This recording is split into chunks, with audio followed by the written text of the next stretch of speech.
Hello guys, welcome back to my channel. In the end, Brazil's depends on Neymar was greater than Argentina's on Lionel Messi.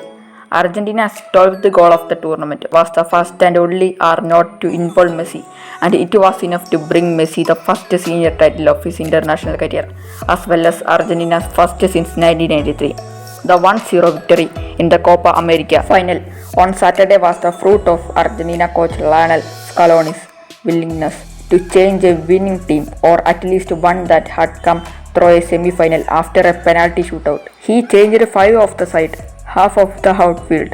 From the lineup of Tuesday's game against Colombia, one was routine, with centre-back Christian Romero returning after injury. Both fullbacks were changed, Scaloni clearly wanting fresh legs down the flanks, and the other two altered the structure of the side. The most defensive midfielder, Rodriguez, gave way to Paredes. This might have seemed strange, but Scaloni decided he did not need to start with Rodriguez because he strengthened the sector instead of the normal 4-3-3.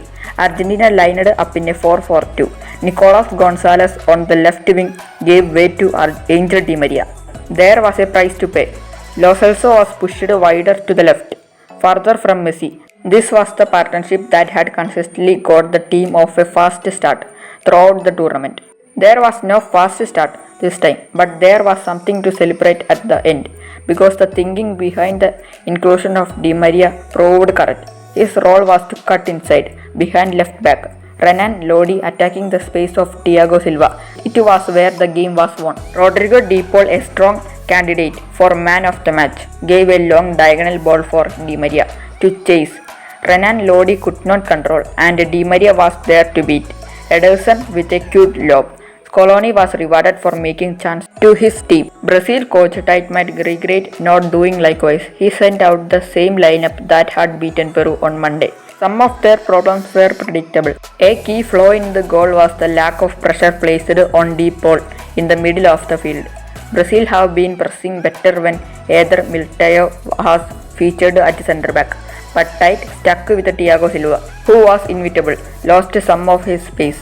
He tends to stay deeper, and the team breaks up into separate units as a result. In attack, Tite gained little from winger Everton Soares, who was the breakout star and a Golden Boot winner at the 2019 Copa, but has not been in top form recently.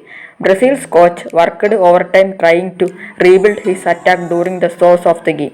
Roberto Firmino came on at the interval, pushing back the Argentina centre-backs and giving Neymar space to bring Richarlison into the game. Cutting in from the right, it was the closest Brazil came into a goal, with Richarlison having one strike ruled out for a narrow offside and another well saved by Emiliano Martinez. On came Vinicius Jr. to provide some trust down the left. On came striker Gabriel Barbosa, who forced another smart save from Martinez. Argentina withdrew. Messi was left all alone up front, though he did have a chance to clinch things toward the end after a superb one with De Paul, only to lose control at the vital moment. De Paul burst through to be stopped by Ederson, but the action by then was happening at the other end. Argentina set out to stop Neymar any way they could, fair means and foul.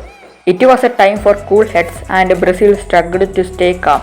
The fouls, the constant interruptions, the yellow cards all worked in Argentina favors. It was not pretty, it was no classic, but it will live long in the Argentina memory, especially in the memories of these fans. 10% of the stadium capacity, who were controversially and chaotically allowed to enter Rio Maracana Stadium. Long wait has come to an end. At the final whistle, the entire Argentina team ran toward Messi, a graphic illustration of how well he is integrated into the squad. Few will begrudge him his moment, and the long embrace between him and Neymar. A few minutes after, the whistle was as memorable as anything that happened on the field.